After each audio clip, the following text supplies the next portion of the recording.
on a repris aussi le narratif d'un élément fondamental de la fête de Hanouka, qui est l'héroïsme juif, qui est la victoire du petit nombre sur le grand nombre, qui est la victoire d'Israël, de l'indépendance d'Israël, puisque ça nous a permis de créer l'État des Asmonéens grâce au combat des Maccabim. Et donc, petit à petit, dans notre histoire israélienne et du sionisme, la fête de Hanouka a pris cette valeur de l'héroïsme. Et nous avons décidé, et je le remercie d'avance pendant qu'il s'installe, notre ami Ilan Moreno, d'avoir accepté notre invitation, parce que je pense, comme vous savez, que notre émission est orientée sur le sionisme avant tout. Et le sionisme et l'héroïsme, je crois que c'est deux valeurs que l'on retrouve énormément dans la famille Moreno, et j'espère que Ilan prendra le temps, maintenant qu'il est installé, de nous parler un petit peu de l'histoire, de son alia, de l'histoire de son parcours personnel, de l'histoire qui remonte, je vais dire, au moins à sa maman, et vous comprendrez pourquoi je dis ça, évidemment à lui-même et aussi beaucoup à ses enfants, dont le plus connu, et ce n'est pas le seul, est Emmanuel Moreno, Zecher Tzadik Livracha, dont vous avez certainement beaucoup entendu parler, mais je crois que aussi l'histoire de la famille organique de Sylvia et d'Ilan en Israël, pour nous, une histoire au niveau du sionisme qui est un exemple. Et ce n'est pas pour rien que je retrouve parmi nos amis ce soir beaucoup de personnes qui étaient des militants de la première heure, des gens qui ont aussi eux-mêmes été des gens actifs dans le monde sioniste. Et voilà, je crois que si on peut s'éclairer un petit peu des lumières de cette histoire héroïque de la famille Moreno, avec le peu de choses qu'il pourra nous dire, parce que vous pensez bien que nous ne sommes pas là pour faire des scoops, nous sommes là simplement pour rendre hommage et pour essayer un petit peu plus de comprendre, et à travers l'histoire d'une personne et d'une famille, de s'identifier un petit peu plus. Alors on aura appris beaucoup. Voilà, je vous remercie. Vous ne pourrez pas évidemment être actif en parole, mais vous pourrez éventuellement poser des questions. On ne s'engage pas à vous donner les réponses aux nombreuses questions que vous aurez, parce qu'on ne peut pas tout dire, et on peut même très peu dire de choses, mais il y a pas mal d'autres choses pas moins intéressantes qu'Ilan pourra nous raconter. Toda Rabba, Chagurim Sameach, et que les lumières de Hanouka éclairent tous notre vie et pour tout le peuple d'Israël. Toda Rabba, Ilan. Bonsoir, Chagurim Sameach, fête des Lumières. Hanouka est vraiment la fête des Lumières. Et elle nous éclaire la partie la plus sombre de l'année. Et j'espère qu'elle continuera à éclairer toute l'année des lumières de toutes nos bougies. Combien? 8, plus 7, plus 6, plus 5, enfin, pas mal de bougies. Voilà. En fait, ma vie est beaucoup plus simple que celle que notre ami a racontée à l'instant. Nous sommes d'une famille israélienne moyenne. Nous avons fait notre aliyah en 1972. Nous avions quatre garçons. Ma femme et moi avions fini nos études en France et avons fait une promotion à l'école Gilbert Bloch d'Orsay sous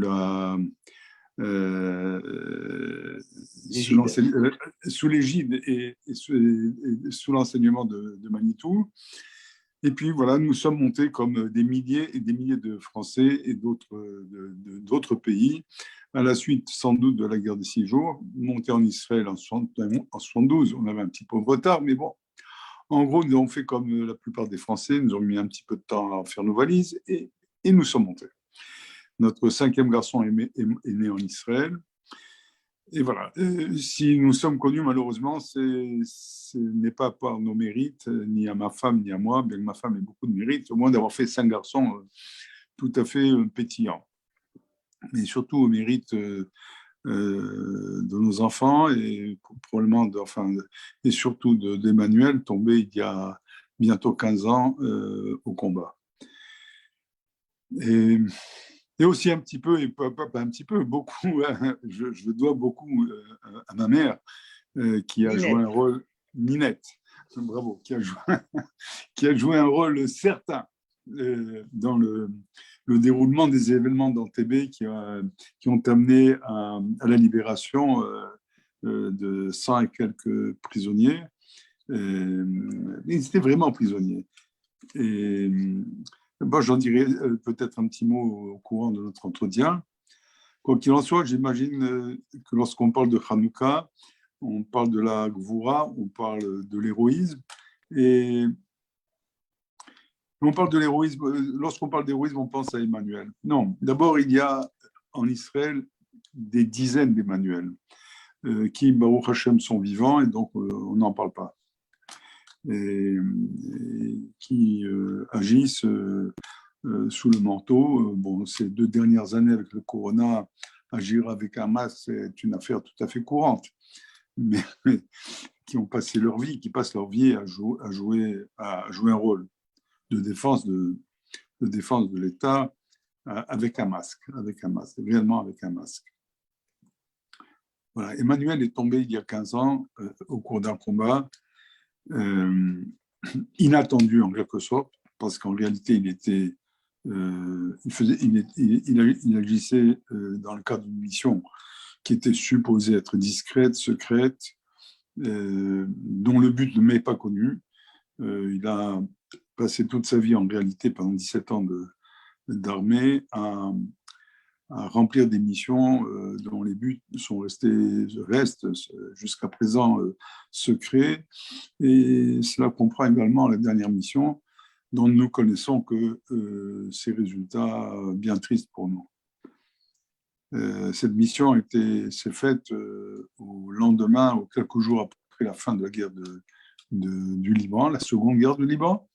Et c'est une mission qui avait été prévue un mois avant, mais qui avait été repoussée. On attendait des journées beaucoup plus calmes pour établir ces missions. En général, ce sont des missions de renseignement,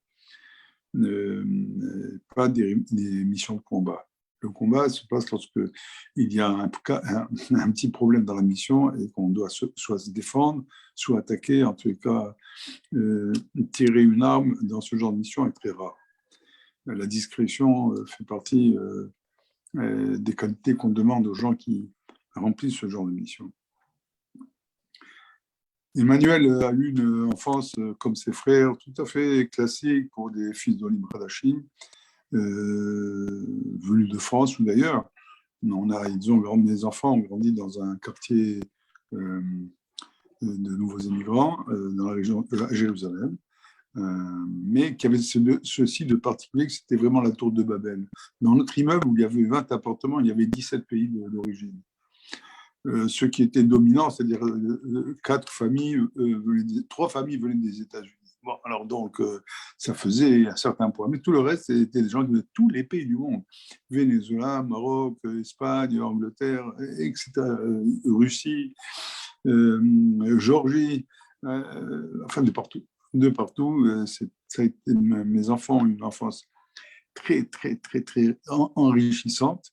Enfin, le fait de vivre dans un immeuble, dans un quartier où on parle 36 langues différentes.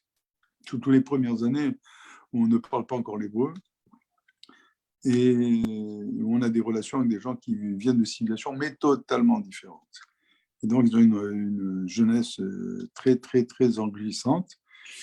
Voilà, ils ont eu un parcours à partir normal dans un lycée, dans une école primaire, ensuite dans un lycée Dati Leumi, c'est-à-dire Dati Leumi, religieux et national. J'aime pas beaucoup ni religieux ni national. Enfin, c'est une traduction très, très approximative de Dati Leumi.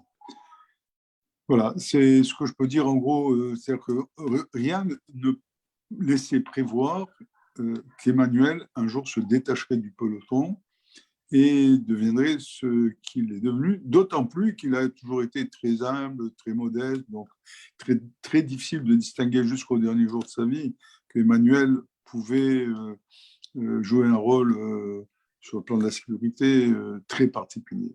Quand je dis très particulier, c'est très particulier. Ces missions étaient autorisées par le chef du gouvernement, suivies de près par le chef d'état-major, le ministre de la Défense, pas toujours été le ministre de la Défense professionnel, mais enfin, au moins par le chef d'état-major, et ceux qui étaient en droit de savoir quelle mission on remplit ce jour-là. en réalité, Emmanuel se destinait à être un soldat Golani, comme ses frères. Le rêve d'Emmanuel, c'était d'un soldat comme tout le monde. Et quand je dis son rêve, eh bien, son rêve, on le voyait sur la porte. Il était lieutenant-colonel dans une des unités d'élite d'Israël, la Sayed Matkal. Et sur sa porte, il y avait le drapeau de Golani. Emmanuel a toujours rêvé d'être Golani. Il a toujours rêvé d'être soldat dans une unité populaire et non pas dans une unité d'élite. Et ceux qui rentraient dans son bureau savaient dans quel bureau il rentrait. Dans quelqu'un qui, sur sa porte, a deux choses. Un, le drapeau de Golani. Deux, Ezeu Gibor à Ezeu Gibor à Kovesh et Titzro. Et Titzro. C'est-à-dire, qui est le héros? C'est celui qui sait contrôler ses instincts. Et c'était le cas d'Emmanuel. C'était un garçon très calme, très contrôlé. Et ce qui l'a distingué de ses frères, c'est qu'aussi c'était un bon élève.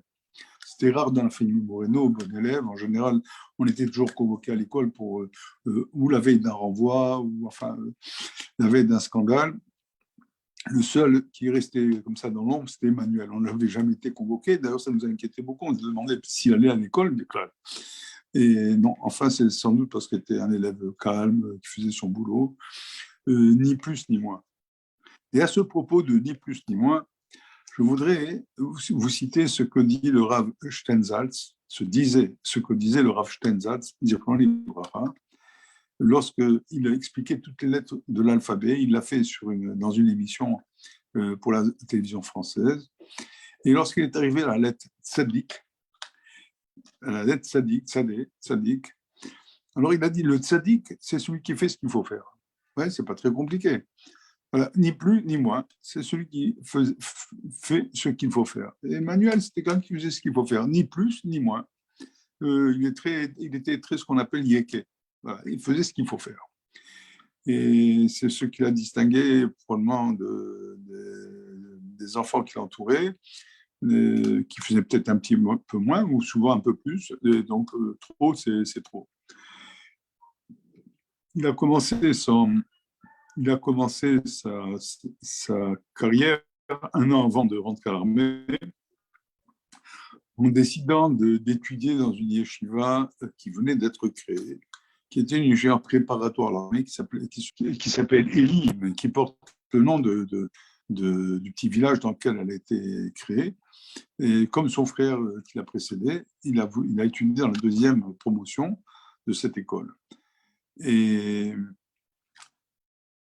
c'est ce qui a donné à Emmanuel la force morale, spirituelle, de faire ce qu'il a pu faire. Emmanuel est un garçon qui a étudié énormément. Il a appris à étudier dans cette yeshiva. Il a étudié avant, bien sûr. Dans cette yeshiva, il a appris à étudier. Et là, il a appris à étudier à peaufiner les qualités qu'il avait déjà, qui lui ont permis plus tard d'avoir du sang-froid, de se contrôler, sachant que ce qu'il faisait, c'était pour Am Israël et pour Torah Israël. Peut-être Torah Israël et Am Israël. Je ne sais pas dans quel ordre, mais enfin, pour les deux. Voilà. Emmanuel, pour sa dernière mission, est parti, comme beaucoup de ses missions, en hélicoptère. On a retrouvé dans l'hélicoptère ce qu'il avait laissé avant de quitter l'engin. En fait, il était habillé avec un uniforme libanais, donc évidemment, il a vidé ses poches. Et on a retrouvé les livres qu'il portait toujours dans ses poches et qui lui permet d'étudier, même dans l'hélicoptère, pour ne pas perdre un instant. Emmanuel est un garçon qui sanctifiait le temps. Il ne perdait pas une seconde. Et lorsqu'il a un peu de temps, alors il étudiait. Et il avait donc toujours un ou deux livres minuscules comme ça dans ses poches. C'était souvent les mêmes, du reste. C'était souvent les mêmes. Voilà, c'est un garçon qui a donné la priorité à l'étude, à la spiritualité. Ça lui a donné la force de faire des choses absolument, paraît-il, incroyables. Mais il faut vous dire la vérité, en Israël, il y a des choses on est très bavard. Mais en réalité, il y a des secrets qui sont gardés, tellement gardés que nous, par exemple, les parents, n'avons aucune idée de ce que notre fils ou nos fils font ou ont fait. Et ça a l'air un peu fort de café parce que nous sommes des grands bavards, les Israéliens. Mais en réalité, nos enfants savent garder, nos enfants en général, hein, savent garder le secret quand il le faut. Et donc, on n'a aucune idée de ce qu'il a fait. Mais apparemment, il a fait des choses absolument phénoménales et sans doute grâce au fait qu'il accordait à ses missions l'importance qu'on accorde à une mitzvah. Il était très soucieux de remplir les mitzvot de la Torah qu'on peut remplir et qu'on peut remplir à l'étranger. Enfin, sans entrer trop dans les détails. Il a passé plus de temps au-delà des frontières qu'à l'intérieur des frontières. Voilà, en gros, c'est ce que je peux dire sur Emmanuel. Si le temps qui m'est imparti ou si les questions le permettent, je donnerai une image de ce qu'on sait et ce qu'on peut raconter. Le fait, Ilan, d'avoir été, sans flatter personne, le fils d'une famille d'Olim Khalashim, qui arrivait avec une idéologie sioniste, avec une vision de Eretz Israël, avec une formation, comme tu l'as dit, à l'école d'Orsay, avec... Est-ce que tu penses que ça joue un rôle, je crois que tu l'as dit, mais... Absolument, peut-être pas nécessairement Orsay, je veux dire, pas nécessairement notre profil, tout le monde n'a pas fait Orsay, mais disons que les Juifs venus de France, d'abord, on retrouve énormément de jeunes dans les unités combattantes, énormément de jeunes français dans les unités combattantes, ce qui veut dire que leur environnement, même pour ceux dont les parents sont restés en France, leur environnement est une préparation à une vie sioniste, à l'amour d'Israël. Je n'ai aucun doute là-dessus. Mais pas seulement pour les jeunes Français, je vois ça aussi pour les jeunes Américains. Beaucoup de nouveaux immigrants ou de jeunes qui viennent faire l'armée alors que les parents restent à l'étranger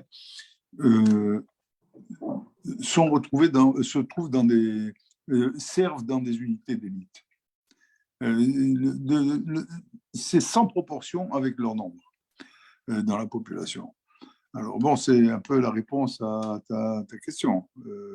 Pas nous comme famille, mais nous comme une partie des immigrants de ces années-là et même d'aujourd'hui.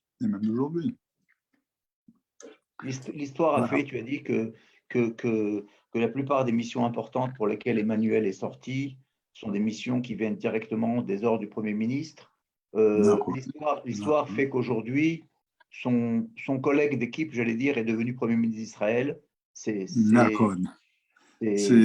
Bennett. Oui. Bennett était... En vérité, ils étaient trois amis avec une kippa sur la tête lorsqu'ils sont rentrés dans cette unité où le nombre de kippotes se comptait sur les doigts d'une main où il n'y a qu'un doigt. Et ça a été une première évolution. Ils se sont retrouvés à 4 en réalité avec une kippa sur la tête dans la même équipe. Un a lâché la première année. Ce sont des années, les premières années de formation sont très, très, très difficiles. Et lorsqu'on lâche, c'est pas dramatique. Enfin, donc, ils se sont retrouvés à 3 jusqu'à la fin du parcours. Bennett a quitté au bout de 3 ans. Il est passé dans une autre unité. Au bout d'un certain temps, on les envoie faire un cours d'officier. Tout le monde ne revient pas comme officier dans cette unité. Emmanuel est revenu, ses amis non. L'un est allé ailleurs, c'est Bennett, il se retrouve aujourd'hui chef du gouvernement. Et le second, c'est Kahana, qui aujourd'hui est ministre du culte. Une carrière de pilote de chasse. un pilote de chasse et il est devenu officier, un officier important dans l'armée de l'air. Mais lorsqu'il est revenu, il a fini son cours d'officier, il n'y avait pas de place pour lui dans l'unité, donc il est allé faire autre chose et il y a brillamment réussi. Et ils étaient donc 3 amis et bon, 2 sont devenus ministres et malheureusement Emmanuel n'est pas parmi nous. Voilà. Et je voudrais vous dire que les qualités qui ont permis à Emmanuel de réussir, c'était d'abord le fait au départ, de venir d'une famille relativement modeste, c'est la nôtre, et il a dû faire de très gros efforts pour récupérer le gap social et donc intellectuel qui le séparait À quel âge est-il arrivé en Israël? Nous sommes montés en Israël, il avait 1 an. Mais 1 an dans une famille qui ne parlait pas l'hébreu, dans une famille qui a mis du temps pour s'intégrer, pas beaucoup de temps, mais bon, un certain temps. Et donc, il s'établit entre lui et les jeunes de son âge. Mais c'est vrai dans toutes les... C'est vrai, pas seulement pour Emmanuel, c'est vrai pour tous les jeunes qui sont en Israël. Donc, à un moment, il faut qu'ils galopent plus vite que les autres parce que leur départ a été relativement lent. Et à cause de la langue, à cause de la culture, à cause oui, à cause des cultures surtout. Lorsque un enfant revient du GAN et qu'il chante un chant de Hanouka et que les parents ne savent même pas de quoi il s'agit, c'est un petit problème. C'est un petit problème. Mais que les enfants résolvent en courant plus vite plus tard. Ce qui fait qu'Emmanuel s'est détaché du peloton, mais en travaillant dur, très dur. Emmanuel a travaillé très dur pour arriver là où il est arrivé et pour, par exemple, revenir comme officier dans cette unité, ensuite pour être pris dans, je ne peux pas donner de détails, mais dans une unité un peu plus pointue. À l'intérieur de la Seine Matkal, il y a une unité très pointue. On recrute 2 éléments par an et on leur ajoute une formation supplémentaire qui va durer encore 2-3 ans pour les former à remplir certaines missions. Et sur lesquelles je ne donnerai pas de détails et pour la simple raison que je ne les connais pas. C'est comme ça qu'on garde les secrets en Israël. On ne les connaît pas, donc on ne peut rien raconter.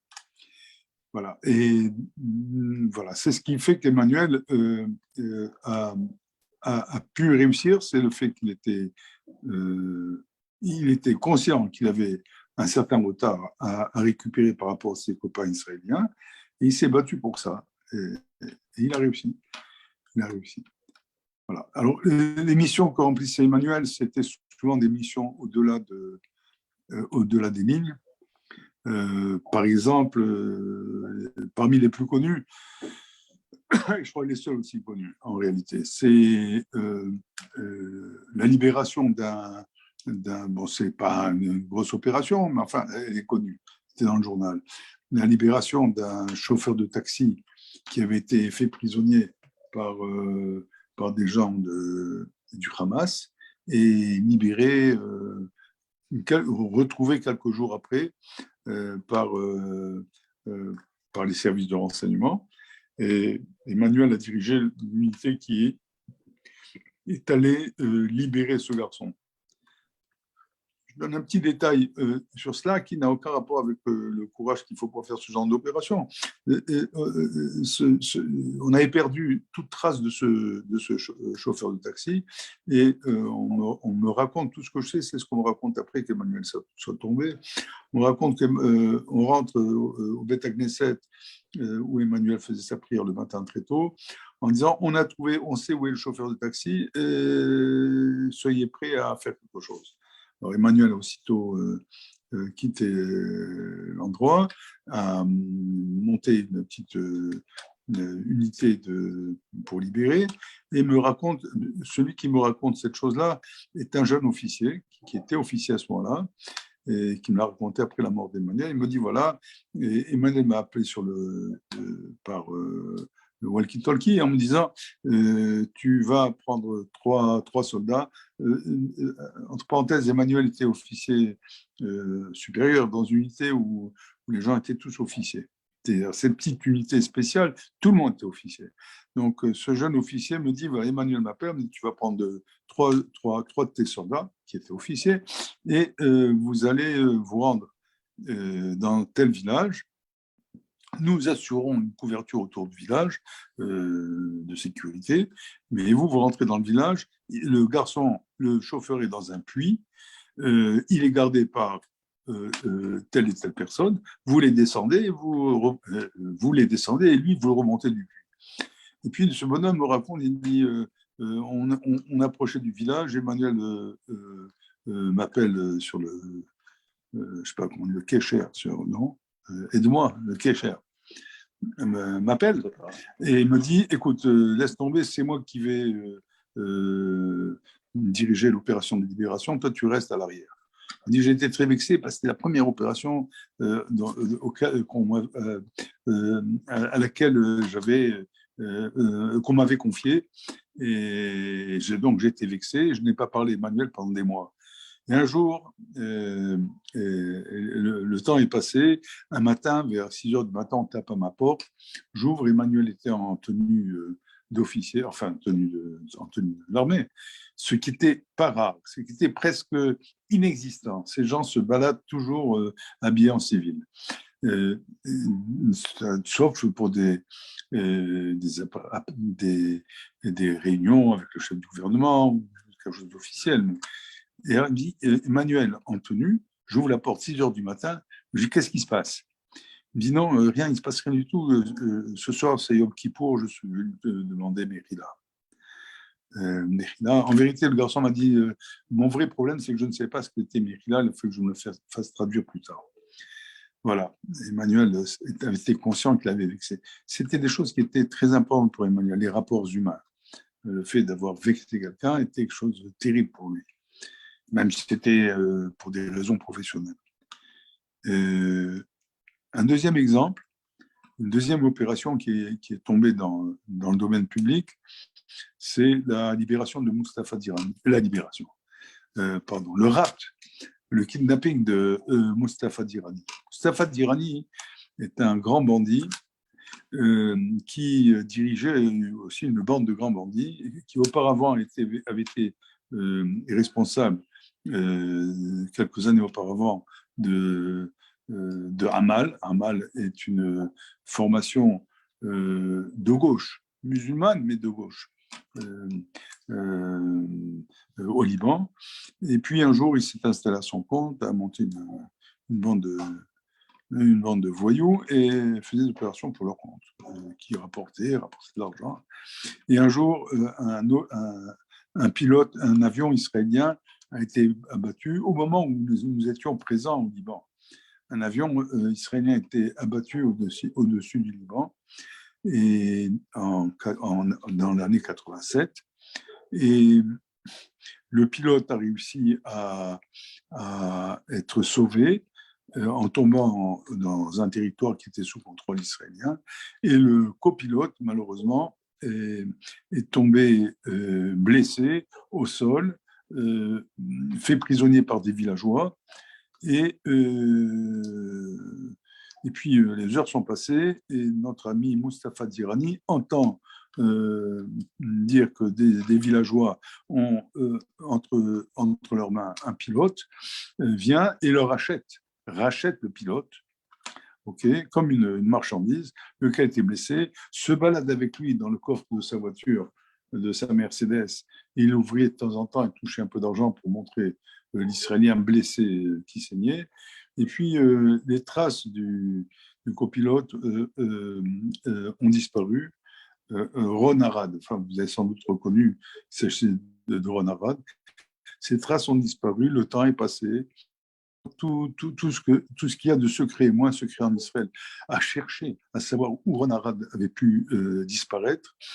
Certains pensaient qu'il avait été tué dans un bombardement israélien, qui visait bien sûr pas Ron Arad. Et enfin, un jour, l'armée a décidé de remonter sur les traces de Ron Arad. Et 6 ans, 7 ans après, on a chargé Emmanuel, qui était un jeune officier dans la Seine-Matkal, de préparer une opération de libération de Mustapha Dirani. Alors, je passe rapidement. Il s'agit de kidnapper quelqu'un en territoire libanais, qui habite dans un village où tous les enfants, depuis l'âge de la bar mitzvah, ont chacun sa Kalachnikov, c'est-à-dire tout le monde est armé jusqu'aux dents. Et il ne s'agit pas d'une opération militaire où on attaque un village, il s'agit d'une opération qui doit être discrète, piquer comme ça quelqu'un au milieu d'un village. Le choix de la nuit, le choix c'est la nuit, le choix de l'époque c'est le ramadan. Les nuits du ramadan, les gens de minuit à 4h, 4h30 dorment très profondément parce que bon, ils ont pris le dernier repas vers minuit, le plus tard possible, le premier repas avant le lever du jour, donc leur sommeil est très lourd. C'est le temps qui est choisi et l'opération est préparée pendant des semaines et des semaines. Elle est peaufinée jusqu'au moindre détail pour qu'elle se fasse en quelques minutes et pas en quelques heures. Il ne s'agit pas d'attaquer un village, il s'agit de rentrer quelque part, rentrer dans une maison, piquer quelqu'un et le mettre sur ses épaules et le ramener le plus vite en Israël. En général, les hélicoptères se déposent le commando relativement loin, donc il faut se préparer à mettre sur son dos quelqu'un pendant des kilomètres et des kilomètres. Emmanuel est chargé dans cette opération avec un autre officier plus supérieur que lui, et qui était à l'époque pas en active, de rentrer dans la maison où Dirani dormait, habitait, et de deux côtés de la maison, deux petites formations de 4 soldats, l'une dirigée par Emmanuel, l'autre dirigée par Lior Lotan. Je dis son nom parce qu'il est connu, c'est lui qui a en réalité raconté cette histoire tellement de fois qu'elle n'est plus secrète, donc je me permets de la raconter. Et les deux sont supposés entrer des deux côtés d'une villa, liquider les gardiens, et puis arriver dans la chambre. Tout ça en quelques secondes. Ce genre de choses ont été fait des dizaines de fois à sec, comme ça, dans le terrain de l'unité, pour ne pas perdre une seconde. Et Lior, Lotan et Emmanuel sont supposés se retrouver devant la porte de Mustapha Dirani, y faire irruption, lui sauter dessus, lui mettre une cagoule, je ne sais quoi exactement, l'endormir, lui poser une de questions à froid, ce qui est très important parce que les premières réponses risquent d'être les bonnes, l'endormir, le mettre sur leurs épaules et puis le sortir de là. Alors, me raconte Lior Lotan deux choses. Il dit d'abord, tout s'est passé comme sur du papier à musique. On s'est retrouvés, lui et moi, devant la porte et il est 1h du matin, 2h du matin, et Emmanuel se conduit exactement comme au théâtre. Il se courbe et il me dit, mais Havre, s'il te plaît, passe le premier. Du lâche. Et comme si on était maintenant en train de jouer. J'en fais irruption et je saute, raconte, je saute sur Dirani, je commence à me battre avec lui, Dirani étant très costaud, Emmanuel me disparaît, la femme pousse des hurlements qui risquent de réveiller tout le village, et Emmanuel disparaît. Et pendant 1, 2, 3 secondes, je me bats seul, je ne sais pas où est Emmanuel, et il fait noir, Dirani a sorti son pistolet, j'ai réussi à le neutraliser, et Emmanuel tout d'un coup réapparaît, il a un vêtement dans ses mains, il couvre les épaules de la femme, il dit quelques mots en arabe à l'oreille, et elle cesse de crier. En réalité, ce qu'Emmanuel avait identifié comme danger, ce n'était pas Dirani, c'était le fait que la femme pouvait réveiller le monde entier. Cette histoire est racontée dans toutes les unités chez les jeunes qui se préparent à ce genre d'unité en disant qu'est-ce que vous auriez fait? Vous auriez continué à crier? Non. La seule solution pour sauver l'opération et que nos soldats ne se fassent pas tuer, c'était de la descendre. Or, Emmanuel ne l'a pas descendue. Est-ce que vous auriez fait la même chose? C'est une question qu'on pose tous les jours. Est-ce que vous auriez fait comme Emmanuel ou pas? Pour Emmanuel, si on pouvait éviter de tuer une femme qui ne lui avait rien fait, Eh bien, il a tenté le coup, ça a marché, ça a pris quelques secondes de trop, mais il semble que ça a été une bonne solution sur le plan moral. Deuxième, et puis l'opération, grâce à Dieu, s'est terminée en mettant Dirani avec une bonne dose de soporifique dans le corps. Ils l'ont mis sur le dos, ils l'ont sorti. Il y a eu un de soldats blessés, parce que les gens du village, quand même, ont entendu la femme crier. Mais il n'y a eu que des échanges de feu, de coups de feu, mais enfin, ils ont réussi à se sauver. Ils sont arrivés à 3 heures du matin, à 4 heures du matin dans leur unité, ou 5 heures du matin, oui, c'était à 5 heures du matin, c'était le jour se levait à peine. L'opération était donc connue comme couronnée de succès. Les attendait le chef du gouvernement, le ministre de la Guerre, et qui ne les attendait pas là-bas, avec un buffet fabuleux préparé rapidement la nuit pour accueillir les soldats. Et puis, les soldats descendent de l'hélicoptère l'un après l'autre, après avoir remis d'Irani à qui il fallait. Et puis, le chef du gouvernement à l'époque dit mais où est Emmanuel? Et il serre la main de chacun, puis le dernier passe, et où est Emmanuel? Alors quelqu'un dit ah, Emmanuel, il a couru à Petar Tikva. Qu'est-ce qu'il y a à Petar Tikva? Pour essayer de ne pas rater la tefila de Shacharit. C'était le Shabbat. Emmanuel a fait un choix, soit serrer la main et se faire féliciter comme tout le monde, soit arriver à l'heure à la tefila. Et comme c'était à pied et que c'était assez loin, donc il avait intérêt à se brouiller. Voilà, c'était ça, Emmanuel. Il savait faire des choix. Mais modestement, naturellement, c'est-à-dire pas. Il ne voyait pas en faire quelque chose d'exceptionnel. Puis toute sa vie ressemblait à ça. Toute sa vie a ressemblé à ça. Modeste, il rentrait chez nous quand il y avait une fête, il rasait les murs pour ne pas déranger parce que tout le monde disait ah, Emmanuel est arrivé. Alors, il s'arrangeait pour s'écraser contre les murs pour qu'on ne le voit pas. Et puis, lorsque la fête allait déjà s'approcher de la fin, Emmanuel disparaissait, il était à la cuisine en train de laver la vaisselle. Voilà, lui et son frère, enfin, il a un frère qui faisait la même chose. Apparemment, c'est une unité où on apprend à faire la vaisselle.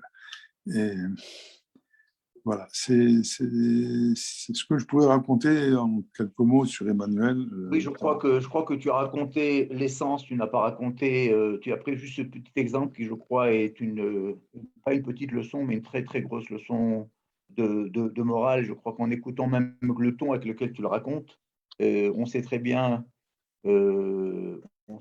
sans le savoir, parce qu'on en sait évidemment encore beaucoup moins que toi, que les petites anecdotes que tu nous as racontées sont des anecdotes, j'allais dire, presque secondaires de la vie de ce héros d'Israël. Et tu as voulu quand même, parce que je crois que chez une Shochelet Mishparti, je ne sais pas ce qui se passera avec les enfants, les petits-enfants, mais je crois que tu dois nous dire 2 mots sur ta maman que tu as évoquée tout à l'heure, faire Ah, un petit peu non, ce non, lien. d'accord. D'accord. Lorsque nous sommes montés en Israël, mes parents se préparaient déjà à quitter la Belgique. Ils habitaient la France avec nous, ensuite ils sont passés en Belgique. Et puis, lorsqu'on a quitté la France pour Israël, mes parents se préparaient à quitter. Enfin, ils se trouvaient déjà seuls. J'avais une sœur qui habitait New York, une qui était allée, je ne sais pas quoi faire au Maroc, pour peu de temps du reste. Et donc, ils ont décidé de partir à New York. Mais, et de là-bas, après 2-3 ans, ils ont habité au Canada. Et dès les premiers jours du Canada, ma mère a décidé de venir nous rendre visite. Et on est en 1976, 4 ans après notre alia. On a déjà vu les parents, mais là, elle vient, elle, nous rendre visite assez longuement. Et sur le retour, elle doit passer à Paris et pour un mariage. Et elle doit partir un samedi soir. Et avant de partir, je dis maman, mamie, tu sais, demain matin, je te réveille à 3h30. Alors va dormir parce que ton avion est à 6h. 6h, mais c'est trop tôt. Je dis oui, il faut arriver 2 heures avant. Il faut que... Je peux pas. Elle m'a dit, je peux pas me lever. Je dis, pas te lever, enfin, on n'a pas le choix. Elle devait partir par la Sabena. Elle me dit, bon, alors trouve-moi un autre avion. Je dis, comment tu veux que moi, c'est Shabbat, je te trouve un autre avion. Ma mère était, bon, ça l'aimait bien, elle était un peu fantaisiste. Alors bon,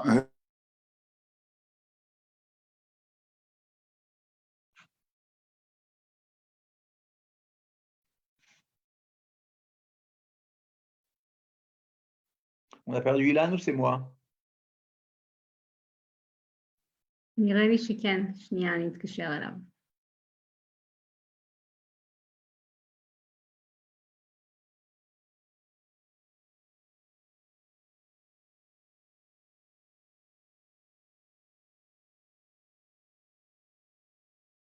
Entre-temps, si vous avez vraiment quelques petites questions auxquelles je ne vous assure pas qu'il pourra répondre, mais vous pouvez nous les envoyer par chat dans l'espoir qu'on puisse retrouver la communication avec Ilan.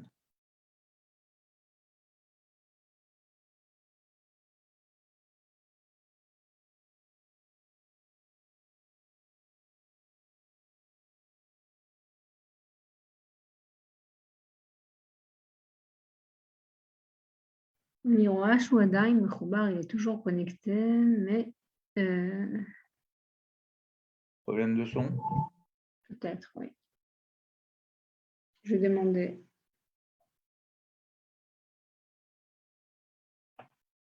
C'est des désagréments du direct, effectivement.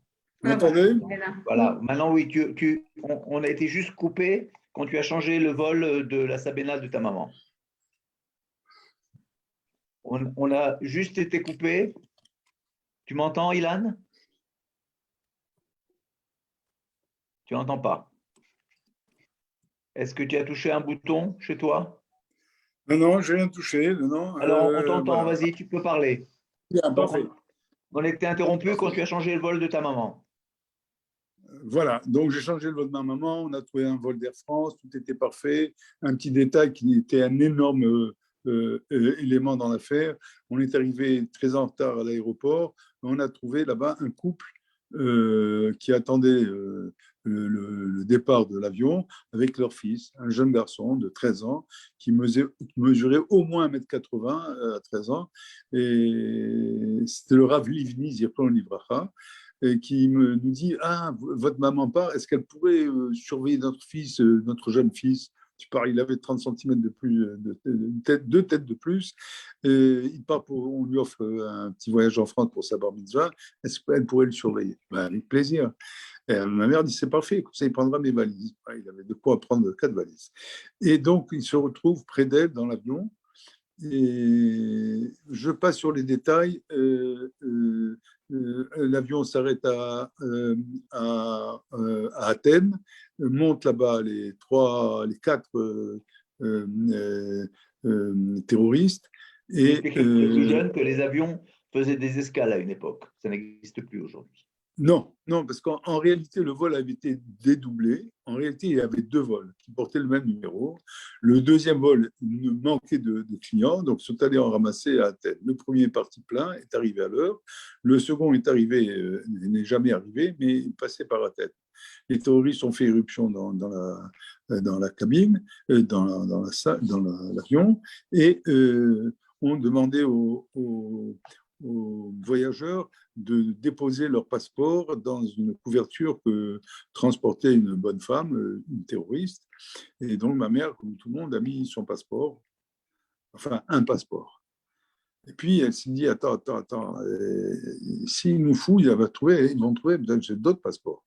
Alors, elle a rappelé la bonne femme, elle dit: j'ai un autre passeport. Elle lui a donné un autre passeport. Ma mère collectionnait les passeports. C'était un gros problème. C'est une maladie qui est peut-être typique des Juifs. Elle collectionnait les passeports, les cartes d'identité. Elle avait un passeport, une carte verte américaine, un passeport canadien, un passeport marocain, espagnol, français, belge, enfin, la folie, quoi. Donc, elle s'est dit: peut-être qu'ils vont. Et alors, la femme revient, et puis elle l'a rappelé en disant: j'ai encore quelque chose. Et alors là, ils ont attrapé ma mère par les cheveux, ils l'ont mise au fond de l'avion, et en se disant: on est tombé sur une bonne cliente, ça doit être une espionne. Bon, finalement, après quelques deals de Varim, ils ont compris qu'il n'y avait rien à tirer de ma mère, et que c'était simplement une femme qui aimait les passeports, mais ils sont restés furieux contre elle, et ça va jouer un certain rôle jusqu'au bout. Lorsque l'avion arrive à Entebbe, contrairement aux injonctions des terroristes qui demandent aux voyageurs de fermer les hublots, ma mère ouvre le sien pour voir ce qui se passe, et elle note. Et quand je dis elle note, c'est-à-dire elle note sur papier. Elle note que les terroristes qui sont descendus de l'avion, certains, embrassent les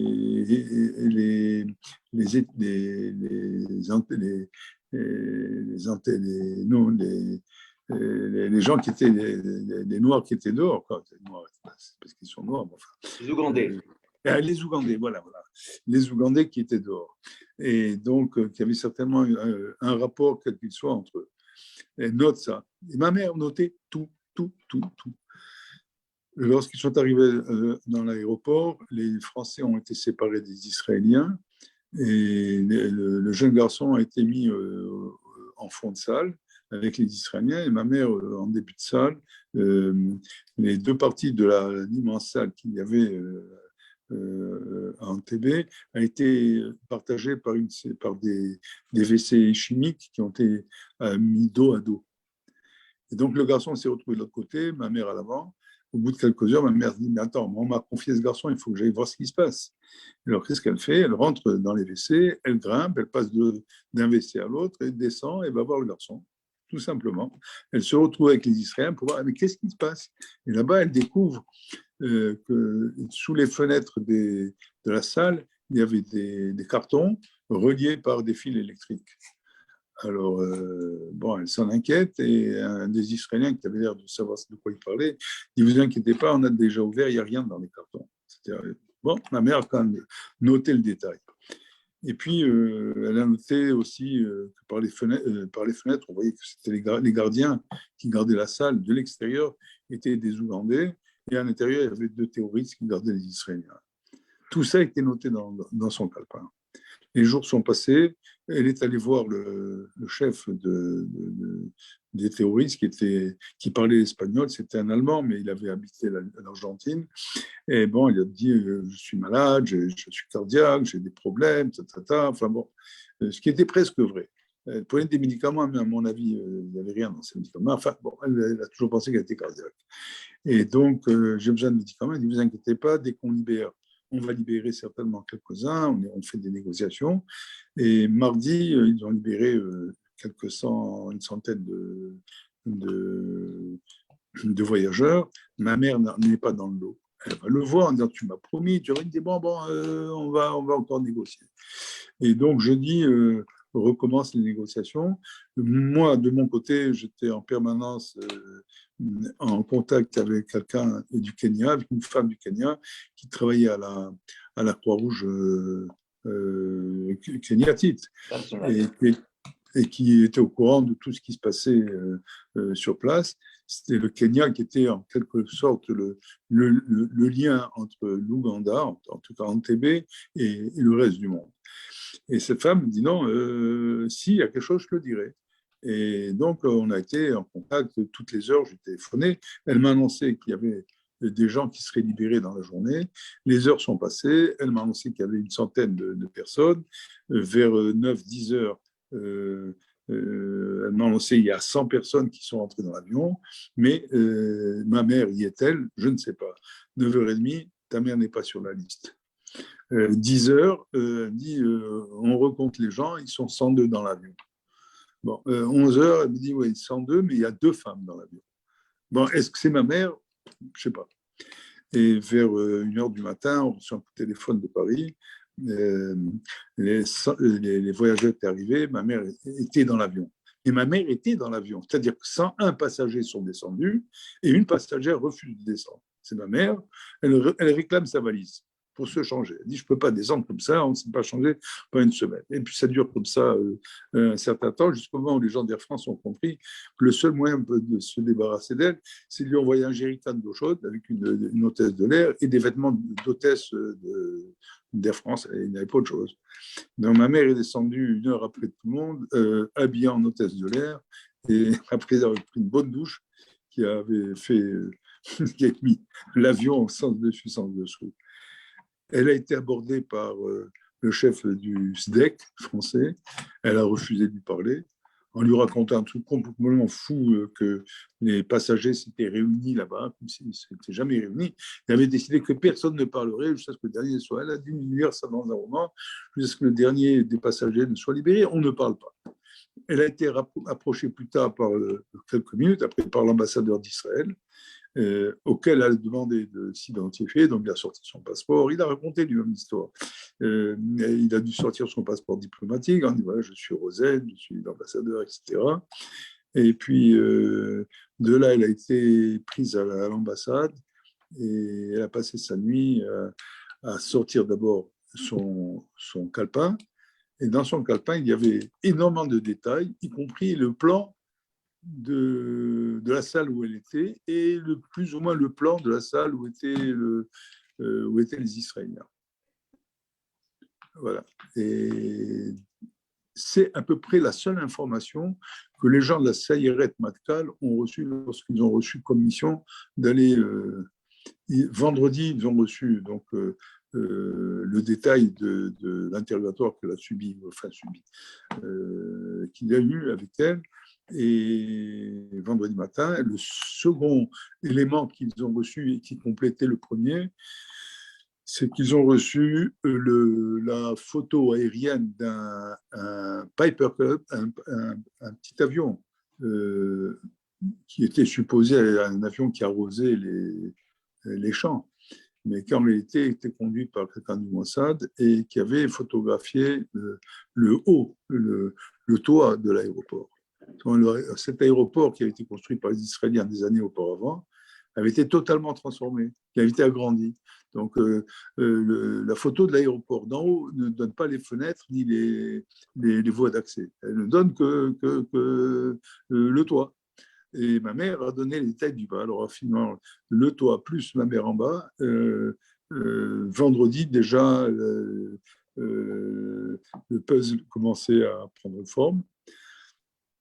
Et je crois que la décision qui a été prise de l'opération a été prise vraiment à la dernière seconde, quand ils ont réussi à coordonner le toit pris en photo avec les détails que ma mère avait apportés. Et je crois que Shabbat, ils étaient déjà en route vers l'Antébé, alors que l'opération n'avait pas été encore autorisée. Elle a été autorisée lorsque les avions étaient en vol. Et voilà, si ma mère a joué un rôle, elle ne s'en est pas du tout rendue compte, elle n'était pas du tout fière. Enfin, nous a raconté quand même une partie, mes enfants rigolaient en disant bon, c'est l'histoire de grand-mère, c'est une bonne blague. Ce n'est que beaucoup plus tard, et surtout lorsque dans le musée Rabin, on a accordé à ma mère, qui était déjà décédée malheureusement, un mur entier pour raconter son histoire, et aussi celle d'Emmanuel. Mais enfin, c'était surtout parce qu'elle était la grand-mère d'Emmanuel. Pardon, parce qu'Emmanuel était son petit-fils, qu'il a eu droit à une partie du mur. Voilà.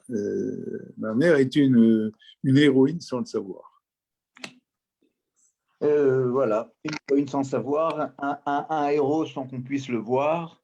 Et je crois que pour les gens qui ont fait attention, qui ont compris quelque part que finalement, les gens que ta maman a informés, finalement, c'était quelque part évidemment l'unité d'Emmanuel avant qu'Emmanuel soit né. Non, il était déjà né, il avait mis tes gosses. Enfin, voilà. Et donc, il avait 5 ans. C'est aussi pourquoi je voulais boucler la boucle. Ça veut dire que c'était la Yechidat HaMivtzaïm, l'unité opérationnelle des renseignements israéliens au plus haut niveau, qui a ensuite été très très proche de Emmanuel, qui est à l'origine de la libération d'Antébé, sur lesquels voilà, donc héroïsme, sionisme et modestie. En une petite heure, on a eu une petite teima.